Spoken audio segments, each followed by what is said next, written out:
दोस्तों अभी थोड़े दिन पहले एक वीडियो निकल कर आई थी, वो वाकई बहुत भावनाएं आहत करने वाली वीडियो थी। मैं भी मानता हूं गाय को नॉनवेज मोमोज खिलाए जा रहे थे और उसके बाद उस लड़के के साथ क्या किया गया सबको पता है। मैंने तब भी कहा था कि यह जिम्मेदारी बनती है कि अगर ऐसा कुछ हुआ और भावनाएं आहत हुई तो पुलिस से शिकायत करनी चाहिए, तगड़ी सजा मिलनी चाहिए। लेकिन कुछ लोगों का काम धंधा ही इसी पर चलता है। दिहाड़ी मजदूर उस लड़के को पीटते हैं, उसके दोस्त कहते हैं कि गोरक्षक दल को यह करने का अधिकार नहीं, तो उसके बाद लफंगों का झुंड उस लड़के को भी पकड़ता है और बेरहमी से पीटता है सबके सामने।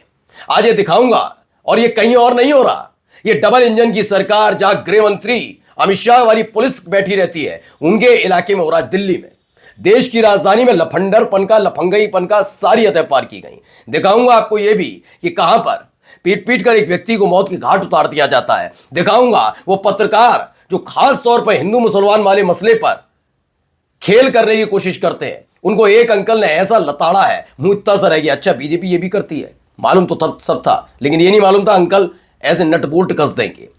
कई और महत्वपूर्ण खबरें हैं। जमीन चली जाए, बाढ़ में बह जाए तो मांगना मत, मां गंगा ने ले ली है वो जमीन, ठीक है ना, मुआवजा भी मां गंगा देंगी। ये ज्ञान कौन देते हैं, कौन सी पार्टी के नेता हैं, वो भी सुनिएगा। और सबसे बढ़िया खबर सुन लीजिए दिल्ली वालों, केजरीवाल सरकार ने आपके लिए सरकारी अस्पताल खोले थे, कम दरों पर काम हो सके, आपका इलाज हो सके। अब वो डबल इंजन की सरकार, रेखा गुप्ता की सरकार, उन्हें निजी हाथों में देने जा रही है, यानी प्राइवेट करने जा रही है। तैयार रहिएगा। नमस्कार, मैं हूं प्रज्वल गौतम और आप देख रहे हैं the live TV. The live TV, सच सबसे आगे। सबसे पहले जरा देखिए, ये वो वीडियो है। पहले वीडियो की शुरुआत में थोड़ा सा कर देता हूं, देखती। सभी ने जय श्री राम, जय गौ माता की। भाई जय श्री राम। ये एक वो है, क्रिएटर है वो, और ये यूट्यूब पे वीडियो बनावे, लाइव स्ट्रीम करता है। Yes sir. अभी इसने क्या काम करा, इसकी हरकत देखो, पहले दिखा इधर जरा एक बार। फिर से आ गई फंडिंग देख के फट जाएगी, देख लेना। मेरे साथ करो आप, मेरी ये क्लिप काटो, डालो इसको और बोलो आप बुलाओ, अगर राशिद वालों को बुलाओ, आओ मेरे को मानने। मैं तो कुछ नहीं कर रहा वैसे, पर आप मानने आ जाओ, मैं आपको फ्री इन्विटेशन दे रहा हूँ। कुछ नहीं किया सर, सही तो बात बोली है मैंने। मैं आया, सही बात बोली है। आया सही बात नहीं है। ये तो मजाक जोक है।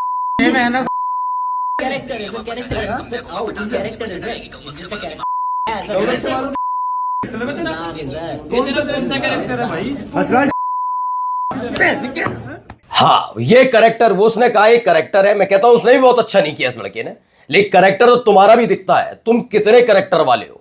गाली गलौच एक महिला के कि लड़की के लिए गाली बकने गए थे, तुम लफंडर हो सारे के सारे। क्लियर बात है, गाली गलौच करो तुम, लफंगई करो तुम, लफंडरपना करो तुम, लेकिन दूसरे वाला अगर तुमको कोई जवाब दे दे तो उसके घर पर जाकर मारपीट करते हैं।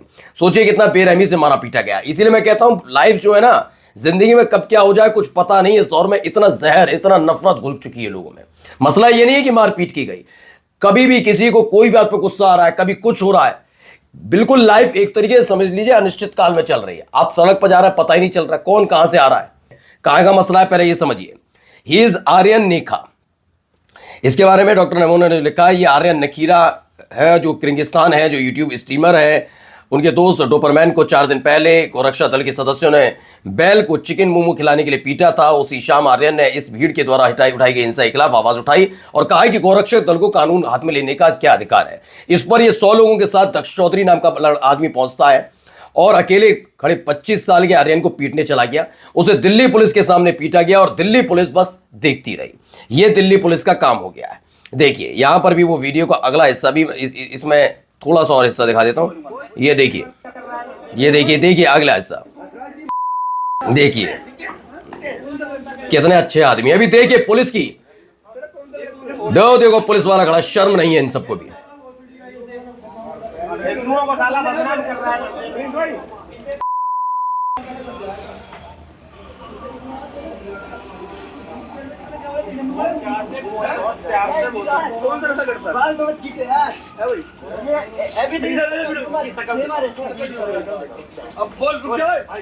पुलिस के सामने मार रहे हैं, देख लो। आज के बाद मैं कभी भी किसी भी धर्म को लेकर कुछ नहीं बोलूंगा। जितने भी मैंने गौरव।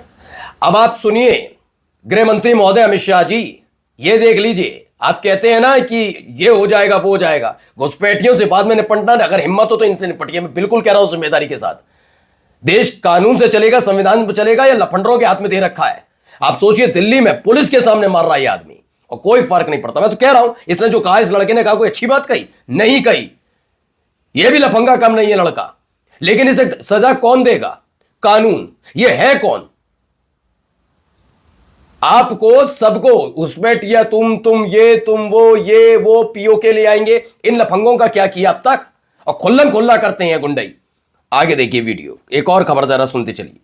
कैसे तड़प रहा था मेरा भैया, जैसे मछली तड़पती है ऐसे मेरा भैया तड़प रहा। बहुत बुरे तरीके से मेरे भैया का चकनाचूर हो रहा था। किसी चीज में मेरे भैया की जान नहीं दी। जब आप हॉस्पिटल गए थे तो कैसी हालत थी? तो यूपी बुलंदशहर भीमपुर गांव है। 7 दिसंबर 2025 को 41 साल के मुस्लिम विक्रेता है मोहम्मद यूसुफ पर बेरहमी से हमला किया। यूसुफ पिछले 20 साल से घर घर जाकर नकली गहने, वही जो आर्टिफिशियल ज्वेलरी होती है उसे बेचने का काम करते थे। पत्नी, 7 बच्चों, माँ बहन का सबका भरण पोषण कर रहे थे। ग्रामीणों द्वारा पीटे जाने के बाद बेहोश हो गए।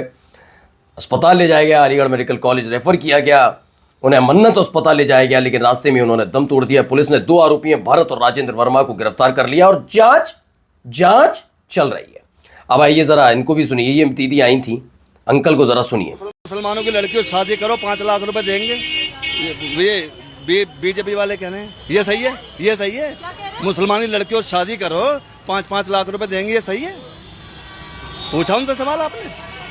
क्या बंदे मातरम नहीं बोलेंगे? हम जानते ला इलाहा इल्लल्लाह मोहम्मद रसूलुल्लाह, नहीं जानते बस हम और नहीं जानते। बंदे मातरम नहीं जानते? हम नहीं जानते सर, ये जानने वालों के लिए तो पाकिस्तान बना था। चले जाओगे? चले गए वो लोग, हम भी चले जाओगे।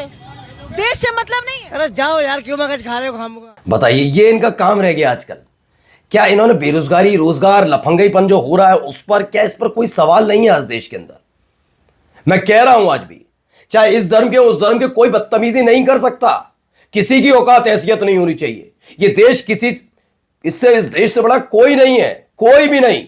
पूरी जिम्मेदारी के साथ कह रहा हूं, किसी बड़े पद पर बैठा उस देश का राष्ट्रपति क्यों ना, देश से बड़े नहीं होंगे, संविधान से बड़े नहीं होंगे, कानून से बड़े नहीं होंगे। लेकिन कानून, कौन कानून? कानून होता है क्या देश में हमारे? ओहो, संविधान वो तो रखा हुआ है ना, ठीक है ना? आइए यहां पर देखिए इस्लामीकरण वाला मसला क्या क्या कहा जा रहा है। ये देखियो हमर गांव के पंचायत भवन छै, आ ओहि पर में छै हिंदू के गांव छै। आ देखियो भैया उर्दू में एतो छै से हम सब पूरा। अब क्या है कि नाम लिखा हुआ होता, आपने कई जगह पढ़ा होगा, स्टेशन पे भी देखा होगा, इंग्लिश, हिंदी, उर्दू में लिखा होता है। तो ऐसे ही यहां पर लिखा था। तो कहते हैं बिहार में कोई कल्चरल जेनोसाइड है। गांव की पंचायत भवन पर उर्दू में लिखी जानकारी को इस्लामीकरण की साजिश बताकर एक हिंदुत्ववादी व्यक्ति ने उर्दू लिखावट हटवा दी। ये इनका एक काम धंधा बन चुका है। यहां पर भी देखिए, अब सब जगह बैठे हैं आजकल ये लोग। उत्तराखंड में नमाज नहीं पढ़ने देंगे, नहीं पढ़ने देंगे। नहीं जी लगाए, मुन्ना जी बोले हम पाकिस्तान जाएगा बनाना। तो मेरा निकाह जी बताओ मुझे, अगली बार गाजियाबाद क्या बोलते हैं बना देंगे अगर तुम्हारे समझे। उत्तराखंड देहरादून में मियांवाला 12 दिसंबर को उत्तराखंड में नमाज नहीं पढ़ने देंगे। नमाज पढ़ने आए लोगों को गालियां दी, उन्हें धमकाया। जुमे की नमाज पढ़ने आए लोगों को हिंदुत्ववादी संगठन ने गालियां दी, धमकाया और कहा घर में नमाज पढ़नी है तो परमिशन लेनी पड़ेगी, घर में नमाज पढ़नी है तो भी परमिशन लेनी पड़ेगी। कौन है ये लोग? हिंदुवादी संगठन से भाई। हिंदू जाग गया भाई, बस खत्म। हिंदू जाग गया, बस हिंदू जाग गया है बस।